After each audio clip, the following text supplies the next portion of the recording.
It's hard to believe he did it accidentally. He poked my eye accidentally. It's hard to, because that was very weird. This left overhand, when I laid it on him, it's funny because I'm pretty heavy of this punch, and he didn't even move. So Chase Hooper said something about my fight. What happened when he rocked you, like from your perspective?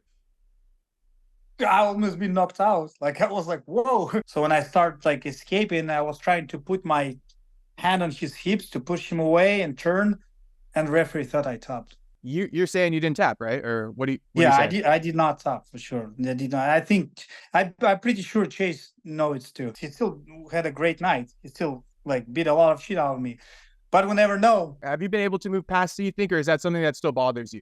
No, of course I will be able. Come on, I'm not the virgin. I have nothing against him. Nothing. In fact, I like him more and more. As I see him after the fight. So the way how he acts, like, so I wish him the best. But it's just for me. It's just for my personal demons. You kind of hinted at that rematch with Chase. Is that something you truly want to run back in your next one potentially? If I don't have any options, just one fight left, yes, I would like to have a Chase Hooper rematch. But if not, if we can keep going, I'm ready to work. Let's say finally one day they will make a Sacramento UFC again, and I think that would be perfect. Like me and Chase Hooper rematch in Sacramento. All right, so today I'm joined by Viacheslav Borshchev, aka Slava Claus, after a shootout at UFC Vegas 96. Welcome back, man. How you been? Good, good. Hello, everybody. What's up, How man? are you doing? I'm doing great, man. And I want to say congratulations on your split decision victory over James Llontop. I guess what are the initial feelings coming off of that? I don't know, like little relief, maybe.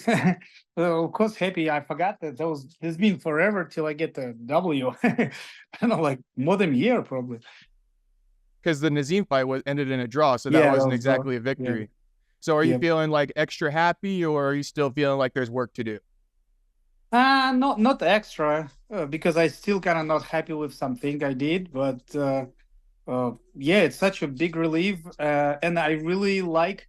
It's funny to when sometimes if you trying to look at your journey from the side, I like what like the way how life pushing me forward. Like no, still go, keep working. No, keep work on this. No, keep work on this. It's kind of funny. It's interesting. Yeah, seems like because you've been working hard, as we all know, people who follow you, very hard worker, and you have a big heart in your fights. But I think maybe what you're referring to is you've struggled with some adversity in your UFC career, so it's pushing you to work extra hard, even though you're already a hard worker. Is that what you're kind of saying? Yes, and also it's forcing me because, like, I'm not sure if you noticed, but I always say in the working smart is much harder than working hard. So hard work is easy if you're tough enough, especially if you have a habit of hard work. But working smart, it's completely different. So it's every time like when you think you work smart, you possibly might be doing a wrong move, like chess game. So you might think, oh, I do the smart move. I'm recovered today, doing like some striking tomorrow, or focus on the grappling. But you all like if you forgot something and you didn't notice it right away, so all of your move, it's a wrong move. You put yourself in a trap. So, for example, I believe I had a little struggle with because after I lost DKC, I was over focusing on the grappling. I almost didn't work at all on my striking, and I never felt it until it's happened. Like when I start losing it, I'm like, oh my gosh, like what what is like so I'm not used to it. It's so hard to me, like, oh my gosh, like I lost the timing, like I start feel punches kind of different. I stopped seeing a lot of punches. That was like super weird. That was like at the time when I noticed it, it's getting scary. Uh, so you went back to more striking training for this one and balancing out that with the grappling. Oh, by the way, is your hand on the speaker by chance? Because it seems a little bit muffled, the audio. No, no, Okay. maybe it's dirty. Wait a second. Yeah, I remember this happened before. This might be dirty. Okay. Okay. It's Yes, fine. sir. Just wanted to make sure in case your hand was on it, but no worries. If that's how it is, it's how it is. Mm. No, I don't want to hear that later, because sometimes I'm watching my interviews, and Yeah. it's like so annoying when you hear this of like something. No, nothing like that. It's just a little bit quiet, but I can just edit it and increase the volume. So you'll be fine. Oh, I will be louder. Okay. Okay. So I think I was just asking with the training, right? It sounds like you went back to kickboxing a little bit more, balancing that with the grappling. You just said you've been focusing too much on grappling. No, that's the thing. So I noticed it a little bit late during the camp, because I still wrestle a lot, wrestle a lot. In the matter of fact, actually, I was planning wrestle this fight. Maybe if uh, I would be cleaner, the fight would be a little easier on the feet. I might would wrestle more, but because like I always felt like, oh, like kind of like, what the fuck, like I got this punch, like I didn't land this punch, or I landed and nothing happened. It's keep forcing me to fight stand up, and only like in the third round when I realizing, okay, I feel like I'm winning like 100%, but just to put the hard like big dot, I think would be really awesome to score takedown, and that was the worst idea during the fight. But I wrestled a lot. I did a lot of jiu-jitsu. But what I did change this camp compared to Chase Hooper camp, I spar more. Like I spar more. I did like boxing sparring, so the MMA sparrings. Got you. So did you feel like you pretty much weren't doing too much sparring like ahead of that Chase Hooper fight and maybe for some of the other ones before that? Yeah, like I start spar much less. So like when I used to be kickboxer, I used to spar at least 3 times in a week, at least, and also some sort of how to sound like drills together. Like so, you always in contact, boom, boom, boom, every time. But because it's not only because I did I was focused on wrestling. It's also because it's hard. Like for example, before Nazim fight and Mashahata fight, I wrestle like at least 3 times in a week. Uh, like no matter like so besides practice. So I did practice, and plus it, I wrestle every day at least 30 minutes live, like with somebody. So and my body was just It's hard to spar after that, I'm assuming, is what you're just saying. destroyed. It's hard to do anything. It's hard to Yeah. leave after that. Especially remember, I'm not wrestler. That's like that was tough. But I still think it's for good. Even sometimes even wrong moves could be for good, as long as you can like adjust. If you can like uh, figure it out right away and like to be flexible enough, you should be right. Yeah. And it's not like it'll go for nothing, right? You always need that wrestling. So at least you address the Yeah, fact that for you need to go sure. back to some striking. You keep what you learned with the grappling, but you're just going to balance it out a little bit more. Yeah, for sure. Yeah. All right. And as far as what the fight goes and stuff like that, kind of curious. It was a split decision. I watched the whole thing and I got to say I felt like you dominated. What did you think about that decision and stuff like that? So I can't say I really felt like I was dominated. Like no, first 2 rounds, yes, first 2 rounds for sure. Like I was dominated for sure. But I it's now it's a little not fair, because I'm saying it after I watched the fight. So before I watched the fight, like yeah, I was the same way. Like I was winning like all rounds, 100%. But after I watched the fight, maybe third round, I let him uh punch and kick a little bit more than I should too. So like I was trying to make him miss, but I didn't respond a lot of times. So in judges' eyes, it's always like looks like, oh yeah, he's losing. And especially they you see they how it goes, they count the statistic, how many punches he landed, kicks he landed. So and the statistic wasn't, as I understand, wasn't like on my side. So, but for first 2 rounds, yeah, I felt total domination, and I think I give him so much respect. But to be honest, later when I watched the fight, it's hard to believe he did it accidentally. He poked my eye accidentally. It's hard to, because that was very weird. You know how it's usually accidentally, right? It's like boom, 1 second, and that's it. But his hand was like there for a while. He kept Yeah. trying it because I think the referee warned him before it actually happened. So are you saying that it Yep. was out there? He kept prodding his finger out there. Yep. But maybe because he's not like English is not his language. Maybe he just didn't get it in English. But it's not excuses anyway. Right. I mean, and then you also kind of got headbutted in the second round, which caused the cut. So that was a tough fight for sure. Yep. Yep. Yep. And so I felt like I won for sure, and I like though like I didn't. Yeah, I even started dancing. I'm not sure if there was on the TV, but like I felt like I was winning. But when they said like split decision, I like for a second like whoa, wait a second, like I was confused. Especially the first judge they said there was the guy who gave it to him. I'm like okay. Yeah, I thought personally I thought it should have been a unanimous decision or not unanimous. Yeah, unanimous. I thought all three judges should have given you the fight. My thing, and I hear what you're saying as far as dominating because dominating means that he didn't really get anything off on you, which he Mhm. did. He had a good fight too. I guess I thought though when I say dominate, I almost mean something different like you had the cleaner shots, the harder shots, the you controlled the pace of the fight. I felt like he was kind of fighting in more of a reactive state based off of you. Even though he was pressing, I thought you were controlling a lot of it.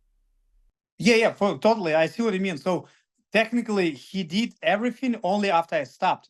Like if I let him. So as long as I was active, he couldn't do anything. Yeah, I agree. So and that's why I felt like 100% like I was winning. Even in fact, I think in the third round, I let him work a little bit more than I should because I felt like I control everything. But like I forgot the time is going. He's keep throwing the punches. And so it's like I think it's a good thing and bad thing in my head. So for some reason, I'm still when I'm in MMA, I'm still kind of feel it's a little bit not like street fight, but I'm always like put it in the back, like I wanna finish it. Like I'm always like in my head, I want to finish it. It's funny because Joey said when I throw like I forgot that was second or third this left overhand when I let it on him.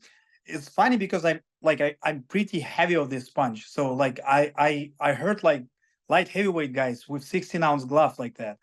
So and he didn't even move.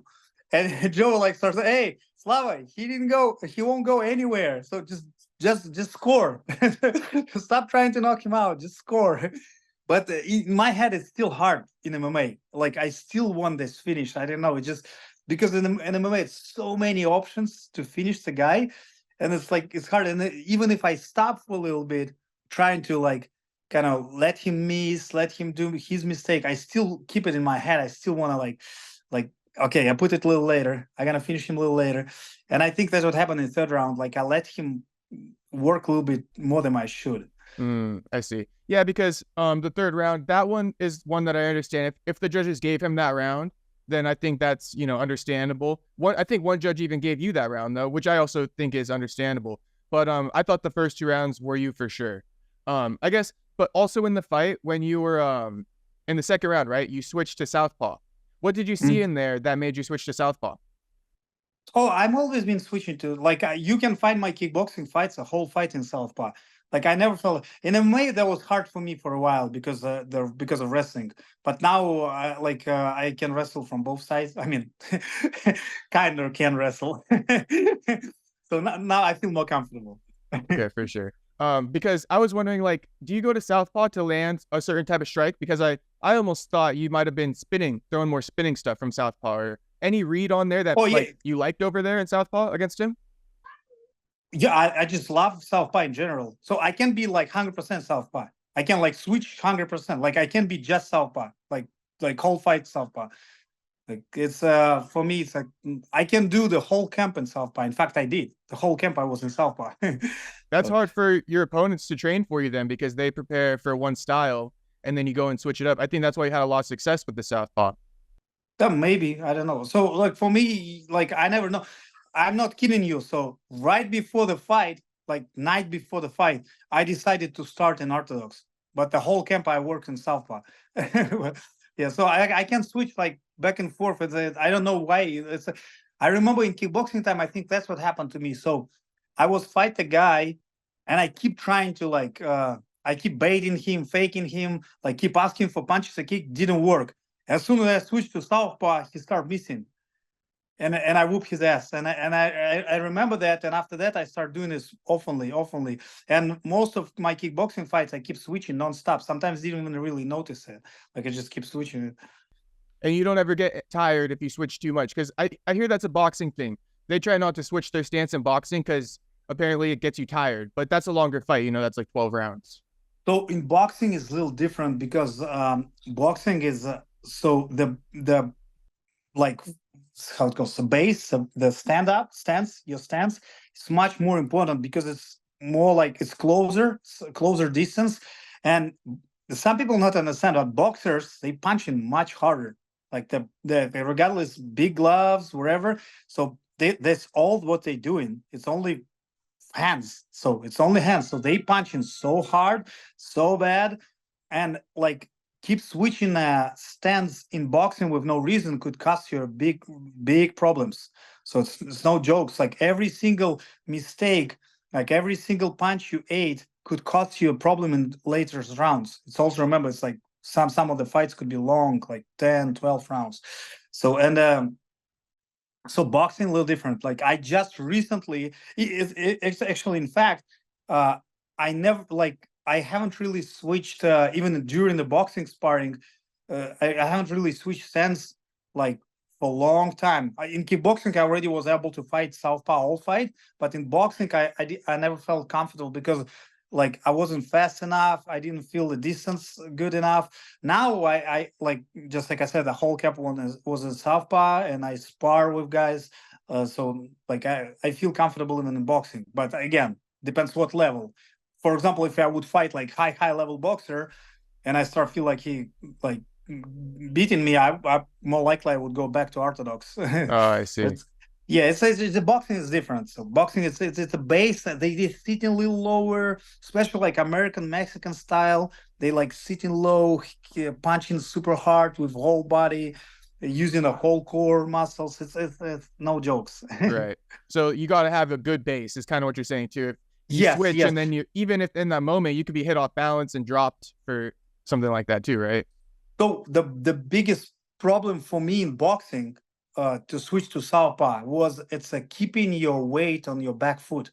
It's so funny, but you never realize it, especially because of so many years I'm fighting, and I never really thought about that. But thank God I have a Joe Rodriguez, the Yeah, best boxing right. coach. Hey, Yeah, speaking about Joey though, because you fought a Mexican fighter, right? And he has a Mexican style to him, James Llontop for sure. How did it feel? Because you got a Mexican boxing coach. Did he help prepare you for some of his style at all? no, like so in MMA, we not really consider anybody as it's hard to we just know okay he's Peruvian, like less likely he gonna try wrestle. So maybe jiu-jitsu, but they're not wrestlers. So yeah, but besides that, it's hard. Like so, I know a couple Peruvian guys. In fact, like one guy, Ian. So I wish he will be in UFC because he's such a good guy. He used to train with CSA. Like I think now he's in Miami. Like he's so like oh my gosh, so prestigious. Like his striking is like beautiful. One of my favorite striker. So and like I know they have a good Muay Thai, but like I mean this I don't think they have like Mexican style boxing. It's I don't I actually it's funny. I I don't think I can name anybody in MMA in UFC with like Mexican style boxing, because if you have a Mexican style boxing, more likely you're a boxer. It's hard. It's like it's to have a Mexican boxing style, you need to be a real boxer. I see. It's hard to use that in MMA because there's kicks and Oh all yeah, kinds of for things, sure. right? Because you're sitting like kind of below your stance need to be. You have to have specific stance, specific footwork. It's like no, it's not easy at all. Right. But he just has, I guess, the Mexican heart then, right? He has that Oh, Mexican heart, maybe, and that's what maybe. made it a great fight between the two of you because you got a big heart too. Let's say it's Latinos heart. Yeah, Latino heart for sure. they they they're like it's not fair. They're not all Mexican, right? They're not all Mexican. Yeah, it's like the Spanish or whatever you want to call it, right? Yeah. That region. What made you? Because you also mentioned it though. You said the night before you were gonna go. You planned this whole training camp Southpaw, and the night before you wanted to go Orthodox. What was that reasoning? Yeah, that's what I mean. Like, so for me, it's the like I don't really feel a difference between stance. While I start moving, do shadow boxing, I start imagining how he throw cross, and I thought, okay, like I maybe want to feel this cross first to make sure, like, because from southpaw, when it's two opposite stands fighting, so the biggest move, it's like back, like either cross, either overhand. So that it's like how we like for both. So me as a southpaw, I'm trying to throw left overhand. In fact, Chase Hooper cut me on that. So, and if I orthodox against southpaw, I'm doing the same thing. So, and sometimes you need a little time to feel it, to start feel it, to understand the distance, to like how far it is, what, like how time does he need to land it, to throw it, maybe like read some signals, how like how he prepared. So that's why I decided, okay, it will be a little bit safer to start in orthodox, like to start feel it, throw jabs, because it's one of the first reaction when you throw jab, people try to sleep or pair and cross you, and you can count like how much time does it take. So it's like, so it's just so many tools, so many things, and like just something like, I don't know, it just popped up in my head. Okay, I want to start in orthodox first. Yeah, no, I love it. And that's just an extra skill set that you have, because when you're thinking that, it's not like you know that this guy's going to fight in his one stance, I'm assuming. So the fact that you can go both stances allows you to have that freedom of like changing something that happened in your previous fight, In fact, he actually kept switching too. Oh, he did. Yeah, I Okay. think it's now it's more and more fighters switching stance. It's more like Muay Thai thing. So Muay Thai guys, they keep switching stance a lot because of like in classic, especially classic Muay Thai, they use the legs kind of like same like boxers use like fake shoulders, jabs like this. So they use hips and legs, like when they lifting the knees, and I think this Mike Mellett used to call it marsh knee, marsh. Like, so you keep switching stance, and you like people never know. So for example, you want to prepare your left leg, you do right knee, right marsh knee, and while you're doing it, you like sneaky way switching stance. And sometimes the opponent couldn't see that, or stepping back. You know how this reaction when you step back and forward, step back and forward. So while you're switching it, he's stepping back and going right straight back to you to punch. And in this time, your left leg already strong leg, so back leg, and you kicking, bam, right to the liver and stopping him. So it's one of the most common trick in Muay Thai. So that's why most Muay Thai guys they switch in stance anyway. I see. Is that why he was able to land a lot of kicks and stuff like that? Was he using that too? Or maybe I think he was able to throw a lot of kicks because I was just dummy. I let him do this, but yeah, like yeah, this a good trick. This is a good trick too. I think the what was uncomfortable for me in MMA, people not using low kicks. It's very rare. Like so, it's like it's not that common. So I already stopped used to it. Like when I used to be a kickboxer, when we used to be a kickboxer, it's like low kicks nonstop. That was because it scores. Low kick used to score same as a punch when I was kickboxer. So that's why there was so many low kicks. And you But had some here good in slips. MMA, I kind of stopped feeling it. I see. Okay, and just a couple more things on the fight, and then I definitely want to ask you about the Chase Hooper fight. So just with this one, the commentary. I won't share my opinion yet, but I'm just curious. How did you feel about the commentary and stuff like that? Commentary? Like commentary while you rewatched your fight, how they were calling it a little bit. Was it all good with you, or how'd you think about the commentary? Like to be honest, I never really pay much attention to it. So the problem is, I mean, as long as they're not talking like bad things, Yeah, like which they oh, didn't. he's a fucking Russian. He should go back to his country, wherever. Like, as long as they're not saying really bad, intolerant things, like it's hard work.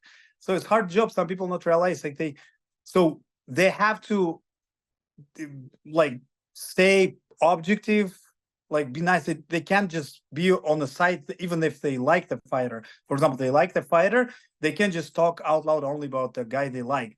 So it's a hard job. It's always easy to sit at home and like think, this guy's saying this guy's saying, no, it's a hard job. Like I did I think couple times in the like very very small, like it wasn't I'm not sure if it's even an internet.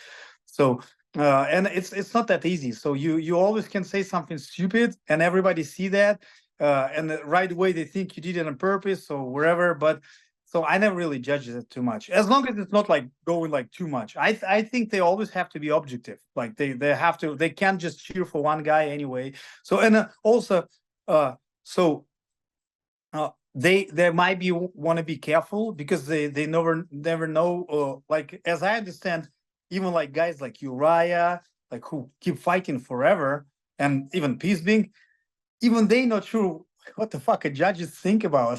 So they never knew. So just in case, they better keep it like neutral. I see. Okay. And the reason why I ask you that is just because I thought that you felt like you won the fight, right? Like clearly.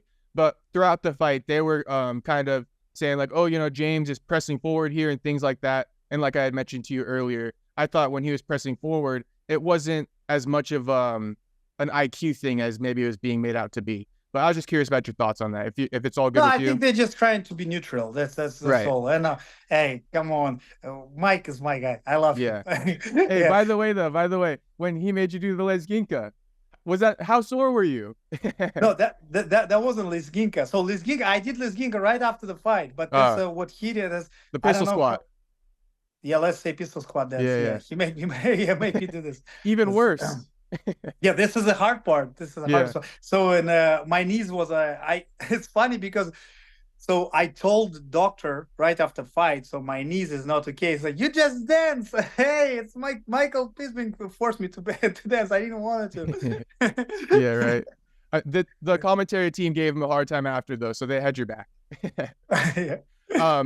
And so the last thing about the fight, Uriah, I always want to know his thoughts on everything because he's a big supporter of yours. He stands by your side, big support system. So curious about his quick thoughts about the fight. Oh, it's we actually didn't really talk much after the fight because Ryan fought right after. He was trying to look at the Ryan Loder. By the way, I want to give the biggest respect to my guy Loder. It's so cool to because I clearly saw his whole journey, how he showed up, like didn't even know how to throw jab, like just like this. But like, of course, he always been an incredible wrestler.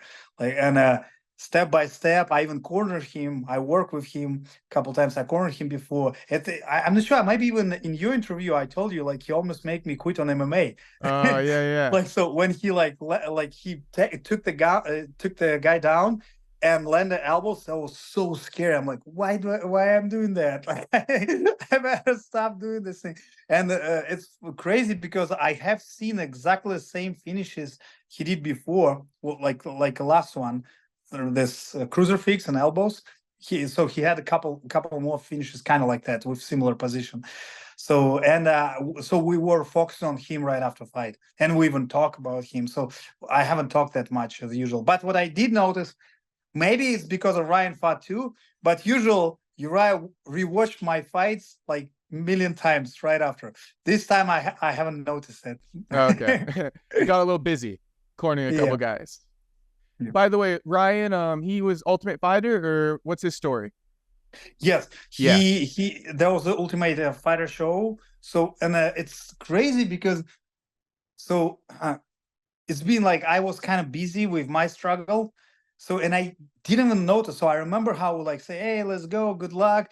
And he just boom, quietly came back and he can't say anything. But we start figured out something because he was still preparing, he was still training. But we were trying to not like going hard on him, like, oh, what's happened? Because we know it's like rules, he can't say anything. But later when they announced the fights, all of that was so cool to see his journey. Like I so happy for him. He's such amazing, like he's just very nice person. Like I can bet like you guys will be his fans easy because he's just super nice guy. And I always, it's funny because I used to make a fun on him. Like I said, you should name yourself Clark Kent, the nickname.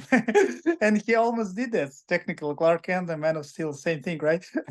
Because he look kind of like that. He's like he built like, so properly, like just like a man supposed to be like, and also good looking guy, American, so like he can speak.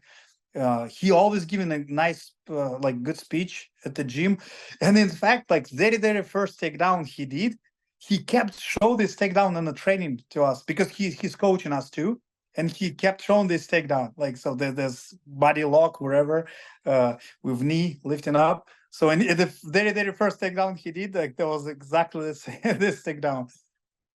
And I also have a little personal thing with him. So like we're kind of like friends, and he's a I would say he really helping me fight my demons.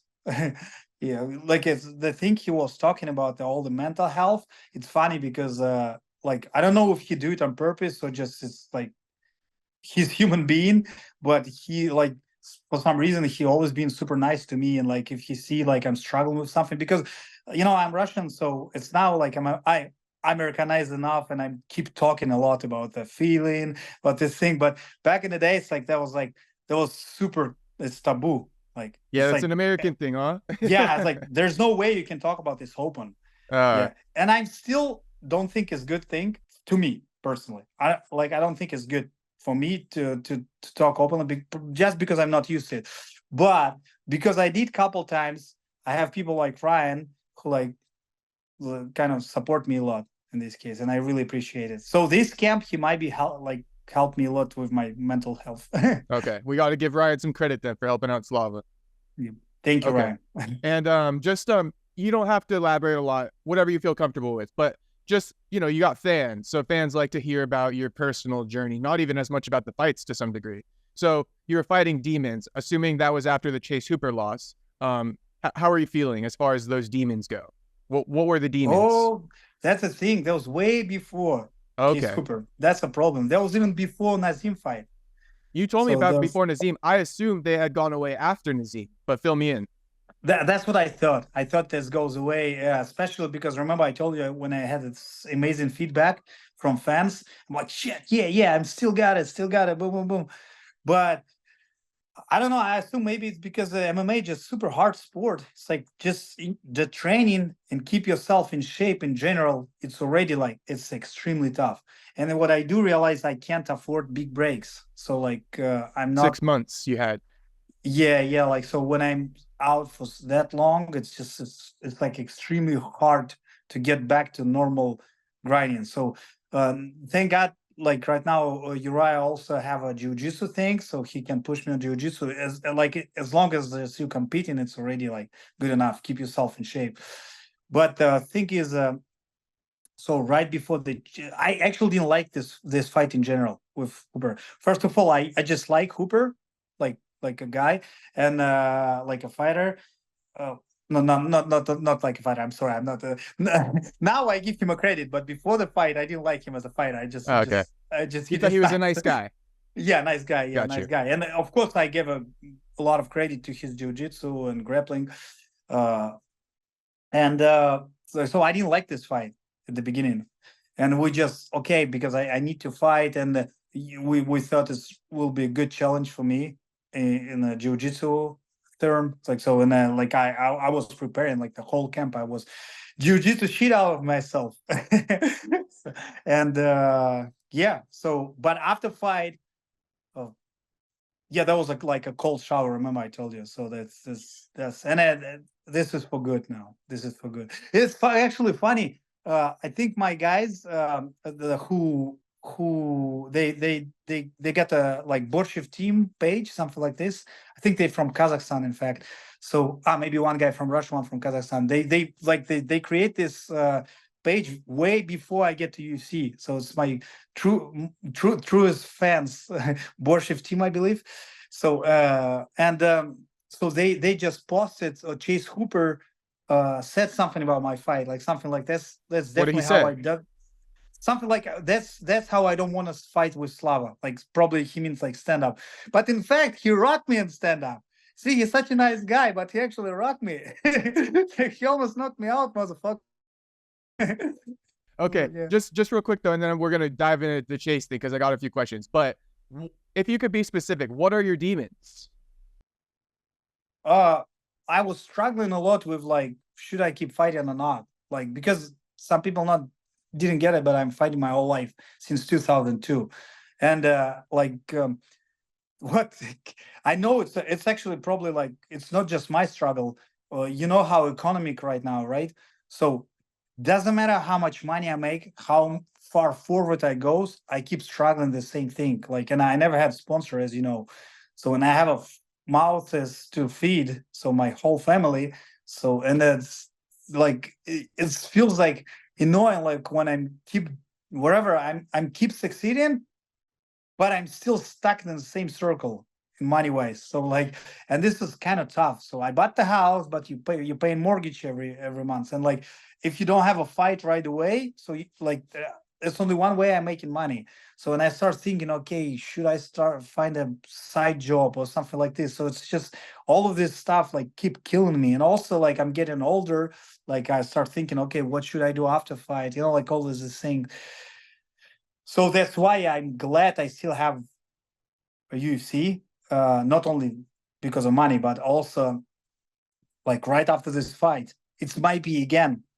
Like I see, I already turned to Uriah, so I always positive. So I think the fact that I didn't knock this guy out and that was pretty tough fight, again, it's motivate me. Okay, you should work harder. You should prove more. So that wasn't good enough to prove everybody I'm still got it. So you should fight again, and this is kind of motivate me. So I'm glad I still competitor. So it's still on me, because uh as I getting older, and I don't know, I'm like maybe bad because of that. It's my issue, but I'm pretty open-minded. I like to read the news. I like to look about like watch about scientists, about all of these things. It's funny because like I might be not smart at all, but I just love it.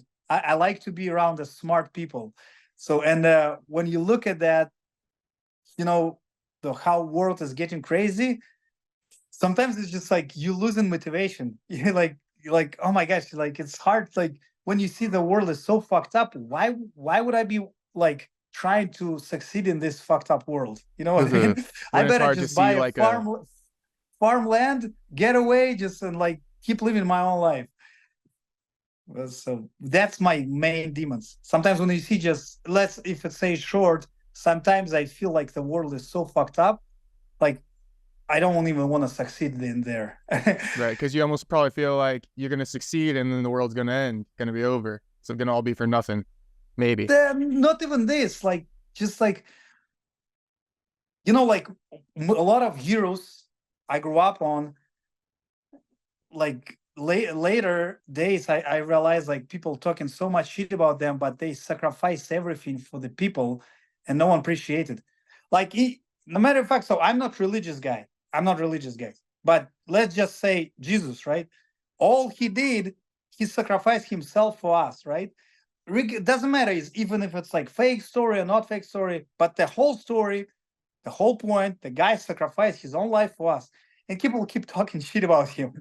And I'm just thinking, like, bro, like, people are so fucked up sometimes. Like, it's like it doesn't matter. You like it just it's a like calculus. It's a normal thing just to like human being think like just appreciate somebody who trying to do something good for you. If something tried to do something bad for you, okay, pay back.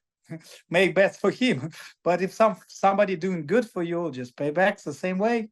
That's how I believe in this. But I'm also think it might be just excuses. And this is my main demons. Main demons. Sometimes I believe when you just getting lazy, you're looking for excuses. You're trying to think about like big, wide, high level, big things, but probably it's just excuses. It's just lazy bitch. let's go work. You gotta mute the news and just lock in on the training. Yeah. Yeah. But I hear you on the financial part. I think a lot of fighters struggle with that. So you're definitely not the only one. And it's a common thing in the sport for sure. I hope to see you get a sponsor soon, man. I mean, what about Uriah? He's got the kudos snacks. Uriah, so Uriah has a huge team, and you all sponsors. If you don't want to sponsor me, please pay attention to Uriah. He got a huge team and take care of it himself, everything himself. So that's why I don't want to touch Uriah, because like everything he's running to for us is on his own shoulders. Yeah. No, for Yeah, sure, for sure. I yeah. just Come was on, thinking guys. off the top of my head, he has Kudos Yeah. Snacks, so that's a company that might be able to sponsor. But you're right. Uriah is I got a lot of respect for Uriah. He's a pioneer and he continues to put on for the sport and progress the sport with that gym that he's got. Yeah, that's the thing. Some people not realize it. Like a lot of big teams right now, they sponsored by multiple millionaires or billionaires. So it's like Like Killcliff it's is sponsored by yeah, like guys. Yeah. yeah. So but Uriah running everything himself. He created the team who's able to compete with like everybody by his own. It's just on his own project. And Yeah, he grows you guys all from the ground up. Like you, yep, Mike Malott, TJ Dillashaw, yep, a lot of guys. Cody Garbrandt. exactly. So So that's credit. amazing. Yeah. So I love give Uriah. respect to Uriah him. is a great guy. I respect him a lot. Okay. So with Chase Hooper and stuff like that. And okay, we actually just hit the time mark. So is it okay if we just talk about the Chase Hooper and then we can end the interview? Yeah, sure. What time is it? For some reason, It's you didn't show me. it's 45, so maybe like 5 or 10 minutes if that's Okay, okay. I just have a workout at 1 p.m. But Got it, yeah, got it. So no longer than 10 minutes, which will be 55. yeah, sure, cool. Okay. I'm talk myself a lot, so I know, it's me not too. your So we fault both at all. have the issue. Okay. Chase Hooper. Let's start from the very beginning. You went into the fight, he rocked you kind of early. What happened when he rocked you, like from your perspective? I almost been knocked out. Like I was like, whoa. Like the first of all, I haven't seen this punch at all. Like so I didn't even understand what's happened to me. So that's why I said I wasn't like half knockout. Like I haven't seen this at all. So when I just feel like I move, boom, I'm dropped. I'm like, whoa. That's why I start wrestle. How come I would start wrestle against like guy who like I won't wrestle with? It's because like I didn't understand what's going on. Like it just boom and I'm on my wherever I was on the battle. I don't remember how I felt, but yeah, just remember like this boom. I lost in control. I losing control and like, oh, I should do something. And it's I was trying to survive. That's it. Okay. And then right, the submission came in soon after that. I didn't look up on Tapology, but what, it was the same round. The submission came, or was it the second round? No, no, there was like all round. I was struggling, trying to get away, and the second round I didn't recover. Would start moving, and I'm like, oh, he took me down. Start doing the same thing, and in fact, only one time I felt hope when he started doing this submission, and I knew like usual nobody really closes submission on me. Someone I'm like, oh, thank you, and I start doing this things, and then he was already tired. I already felt like his punches and elbows, so it was just to show up, just to show activity. That wasn't really, it didn't hurt at all. So when I start like escaping, I was trying to put my hand on his hips to push him away and turn, and referee thought I tapped. And I messaged you, and I'll go on record because I feel a way about it. I thought you didn't tap. I watched it, and I strongly believe that you didn't tap. And that's no discredit to Chase because Yeah, for sure. if the fight played out, he could have still won that. But just Oh with yeah, with sure. what happened, I thought that for sure you didn't tap. You're saying you didn't tap, right? Or what do you? What Yeah, do you say? I did not tap for sure. I did not. I think I'm pretty sure Chase knows too. No, but I mean, it still mean nothing. I mean, he still had a great night. He still like beat a lot of shit out of me. But we never know what could happen if because it's only one time I had a hope. I finally start feeling like I recovered, and I already feel like there's no more power in his punches. So I might would have something, but it's all bullshit anyway. But there's only one reason why I was thinking about, oh, I would like to have a rematch, just because like I just not agree with in my topology. It's like, oh, submission loss, because it's not. Yeah, it was lows for 1.5 rounds. That was terrible night for me. Beautiful night for him.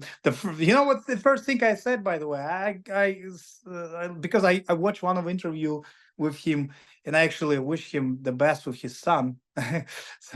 So like I have nothing against him, nothing. Like like, and in fact I like him more and more. I see as I see him after the fight. So the way how he act, like, so I wish him the best. But it's just for me. It's just for my personal demons. I want a rematch just for my personal demons, not because of him.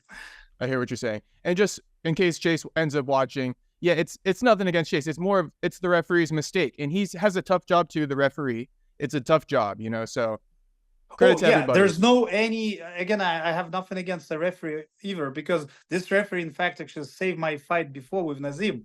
So Yeah, he's a same great rep. guy. I Yeah, love him. yeah. Yeah, You just shit credit him happens. before, so okay. And you want that rematch with Chase? Is that kind of something you're sold on, or what do you think about that?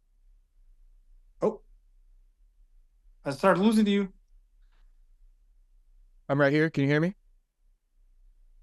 Yeah, now I can hear you. Okay. I was just gonna say, you kind of hinted at that rematch with Chase. Is that something you truly want to run back in your next one potentially? It's a depends. So I believe I have like maybe one more fight in this contract. So we'll see because I'm pretty sure UFC know better. What's better for everybody, for me and for UFC. But the thing is, so I don't really feel like I deserve very much yet. So and I'm okay to deserve it. But if I don't have any options, just one fight left, yes, I would like to have a Chase Hooper rematch. But if not, if we can keep going, I'm ready to work because I feel more fired up than like at least for last year. so I feel like I'm getting back to this road to be a fighter. I'm finally enjoying to be a fighter again. Gotcha. All right. Well, hopefully that can happen, or also you can get a contract extension. You know, you're a very exciting fighter, so I believe that you're a credit to the UFC. You put on exciting fights. You were a big benefit to that card. If Kaio and Jared didn't take fight of the night, that was for sure you and Lontop. You know, so we need you in the UFC. I love to see your skills out there. You're one of the elite kickboxers. So with that also being said, um, your next fight, right? Let's say, because we can't really control your contract and stuff like that, but you for sure have one more.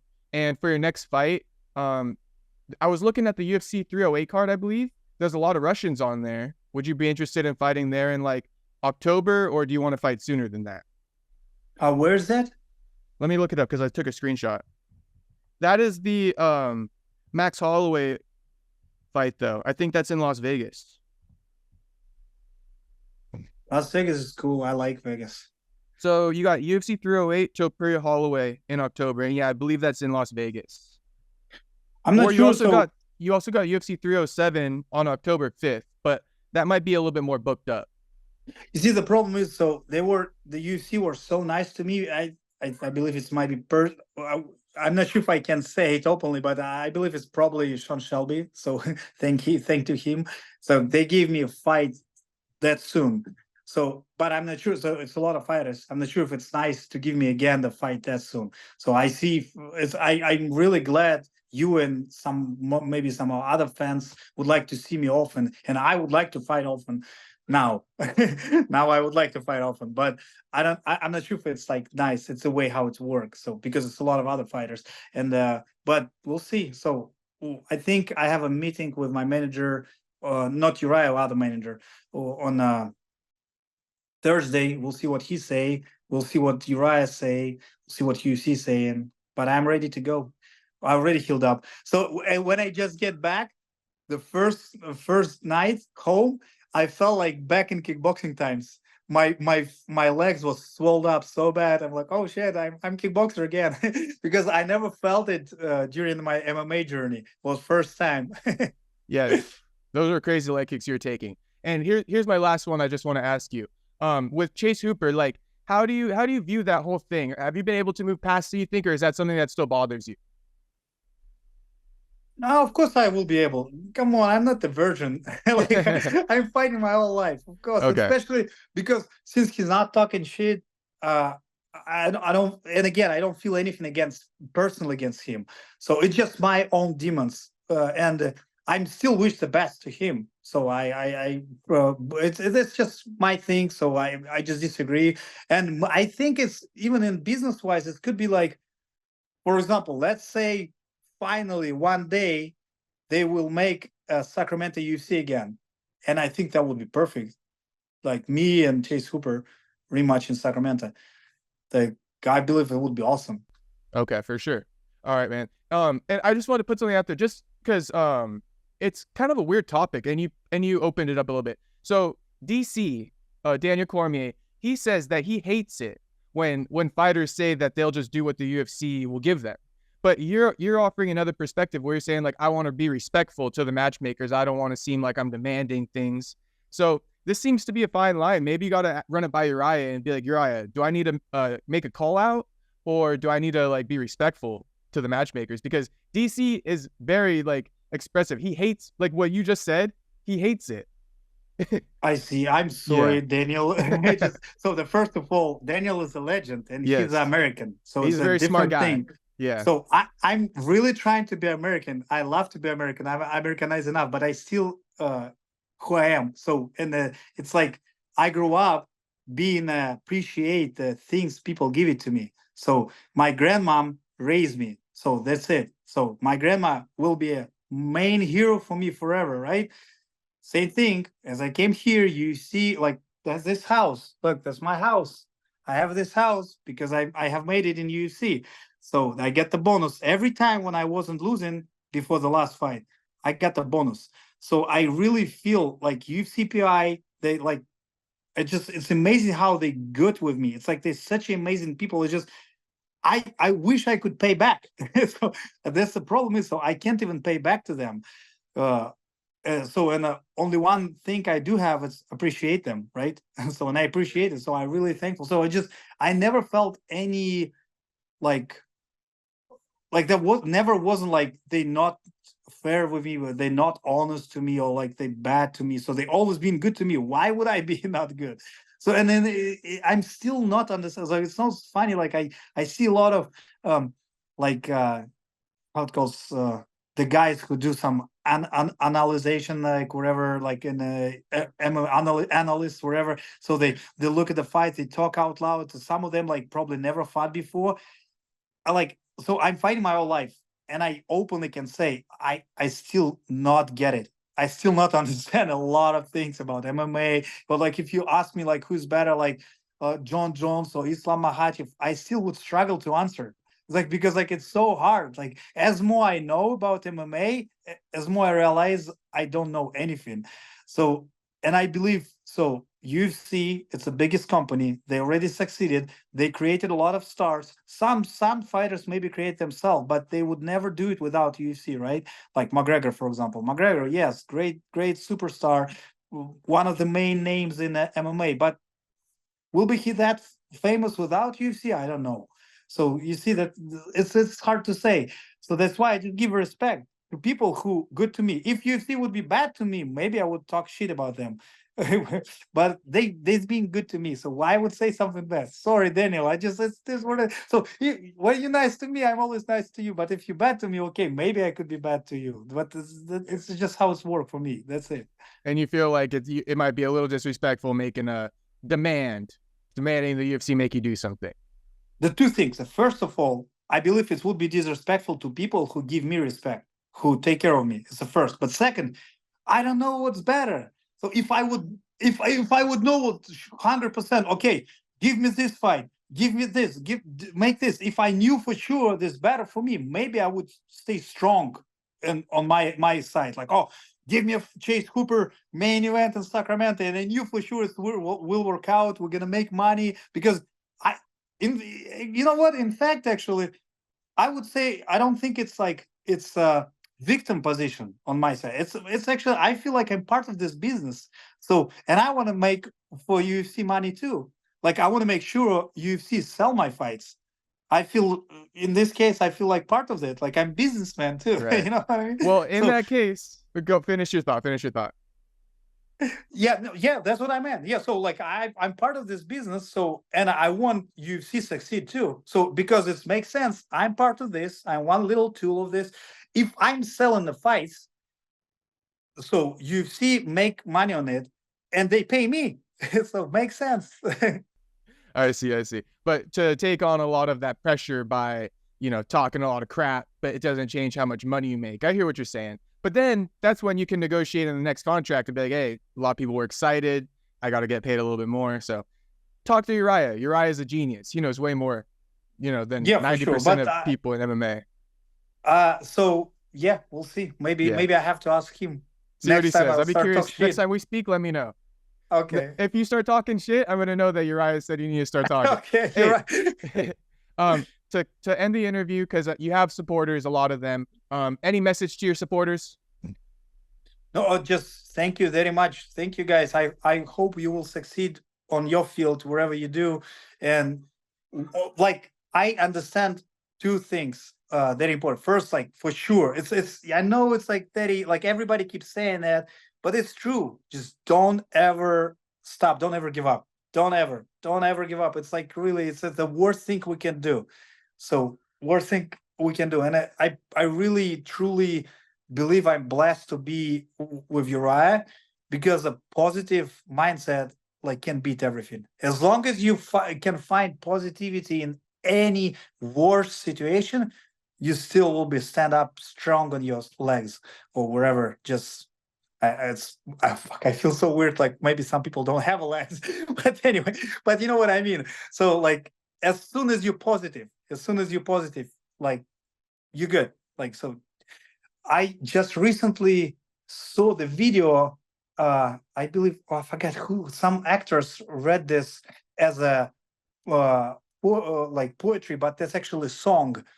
I think cause a song called "Smile," and I found it, and I don't want to open it up to check because we're probably gonna lose the video. But I think it's "Smile," something else. Smile even if everything bad. Smile. This is a very strong thing. So just keep it in mind. Doesn't matter how bad it is. Like smile and like let know like the whole world. You're still okay. You're still not cool. You're still winner. I hear you. Yeah, smile on the outside, and even if people aren't necessarily looking at you, you're showing the world, right, that you're happy, you're positive, Yeah. Fuck manifesting you. good things. I'm Yeah, not quit. I'm still happy. I'm right, still happy. right. Exactly. I love that. All right, well, thank you, Slava. I appreciate the time as always, and of course, I'll be looking out for the next fight, man. Congrats again. Thank you. Appreciate it. Always nice to talk to you.